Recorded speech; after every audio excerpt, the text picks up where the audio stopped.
Hi, my name is Stephanie and I'm a massive fan of all things music, movies and pop culture, and today I wanted to talk about all of the movies that I watched in January. So according to my list, I watched 19 movies in January. 9 of them I had never seen before and 3 of them I saw in the cinema. The first movie I watched was Priscilla from 2023, which is directed by Sofia Coppola. This was a rewatch and it's a movie that I've seen many times at this point. I read Elvis and Me before Priscilla had come out or anything, so when it did come out I was really excited for it. But in general I think this movie is stunning and the performances are great and I love this soundtrack. The next one is Raven to the Year 2000, which again I've grown up watching. I've seen this a million times. Prince is my favorite artist of all time and I never get sick of watching this concert. I think it's extremely underviewed and extremely underrated, and I feel that way about Sign of the Times and about a whole heap of Prince things. I feel like Prince is extremely underrated, which doesn't make sense to me. This was shot on New Year's Eve in 1999 and it brought in the year 2000. Number 3 is To Die For from 1993, directed by Gus Van Sant. It stars Nicole Kidman and Joaquin Phoenix is in there and Matt Dillon, and the cast is pretty good. And this movie is really interesting. I really love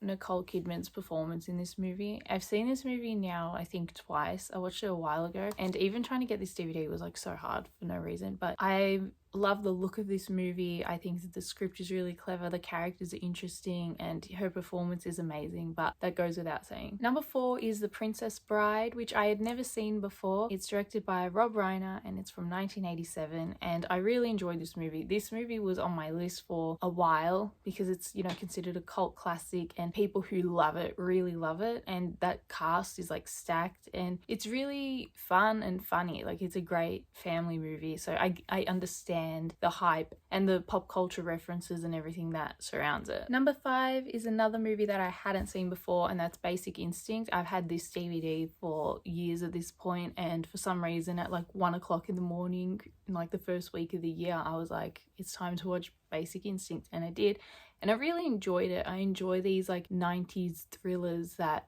have like cool casts and they look really cool and it's interesting and you never know where it's gonna go. I hadn't seen this before and I really enjoyed it. Number 6 is a classic and it is E.T. from 1982, directed by Steven Spielberg. For me, the concept of Steven Spielberg, like, he is movies to me. Ever since I was a kid, like, he was my reference of what a movie was, and it's because of movies like this and, you know, that whole filmography of amazing work, it just keeps growing. But I hadn't watched E.T. in a while because E.T. upsets me sometimes, and I ended up rewatching it and I like weep like during it and then after, because I was like, this is what filmmaking is, this is what movies are. Like, it just feels so special to like rewatch it and to be a part of it. I don't know, I just had this moment where I was like, I love movies again. Number 7 was Team America World Police from 2004. This is a movie I've seen multiple times and I always think it's really funny. A lot of my enjoyment from it comes from seeing the way the puppets walk. Like, that's my sense of humor. I think it's hilarious. I own the DVD but I'm lending it out at the moment. Number 8 is Sign of the Times, directed by Prince from 1987. Again, I feel like I've spoken about Sign of the Times a few times and Prince and all of that, but I think that this is the best concert movie of all time. I think that it's a masterpiece. I think it's extremely underrated and underviewed, and I feel like everyone needs to watch this. Number 9 is the Care Bears movie, which I seem to go back to when it's late at night and I just want to put something on and it's to clear my head or to chill out. Number 10 is Party Girl from 1995, which is a movie that I watched for the first time last year and I really enjoy it. It's an easy watch, it's fun, it's Parker Posey, it's pretty, it's cool 90s vibes, it's lots of fun. Number 11 is the Elvis film Live a Little, Love a Little from 1968. This movie I wanted to watch because the colors are so vibrant and it looked so pretty. I had no idea of the plot. I knew that A Little Less Conversation, the song, is in this movie, and honestly that's how I watch my Elvis movies. It's like based on what song I know is in the soundtrack. And yeah, this movie is fun. It's Elvis and he's always fun to watch. Number 12 is Jaws, directed by Steven Spielberg from 1975. I hadn't watched this movie since I saw it for the first time around like 13 years ago, and the first time I watched it I was like freaked out, but I loved it and I understood why it was so great. And the other week I like had spent the day at the beach and the whole time I was like, I need to watch Jaws later, and so I watched Jaws later and I appreciate it so much more now. This movie is epic and it's interesting and it's cool and it makes you so tense. And again, it's Spielberg and he's a genius. Number 13 was a movie I saw in the cinema, and that was Eternity from 2025. That movie made me think a lot. I thought it was like visually stunning. I thought the performances were really good. It left me with a lot to think about, and I thought that this screenplay was like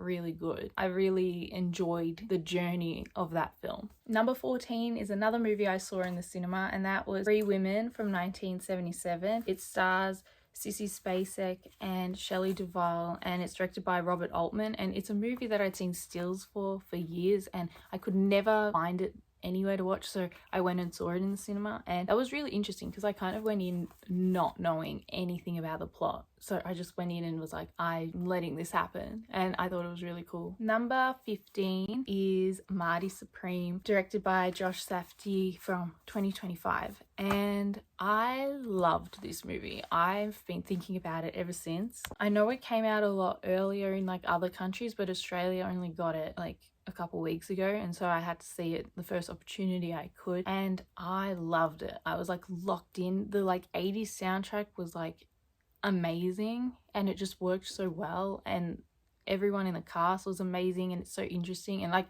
I'm a massive fan of Uncut Gems. That's one of my favorite movies of all time, so I was like ready for whatever this was going to be, and I loved it, and I was so happy that I loved it. The next movie was Die My Love, directed by Lynn Ramsey from 2025, and this movie stars Jennifer Lawrence and Robert Pattinson. I think Jennifer Lawrence's performance in this movie is amazing. It's so full on. This whole situation like stressed me out from beginning to end, this movie, but I thought it was really well done, and I thought that she did an amazing job. This next one was a rewatch, and it was After Sun, and I put this on at like 1 o'clock in the morning as well because I wanted summer vibes, which is not. The rest of it is pretty full on. I saw this in the cinema when it first came out, and it really affected me, and everyone who I've spoken to about this movie seems really affected by it, which I think is a nice thing, but it's also like really full on because people have such a visceral reaction to it, and I think Paul Mescal's performance is amazing in it too. And the final movie that I watched in January was Poetic Justice, which stars Janet Jackson and Tupac, and it's directed by John Singleton. And I thought this movie was really cool too. I thought it was like stunning. I thought it was fun. I thought it was interesting. I thought the characters were interesting, and it's fun to see musicians and performers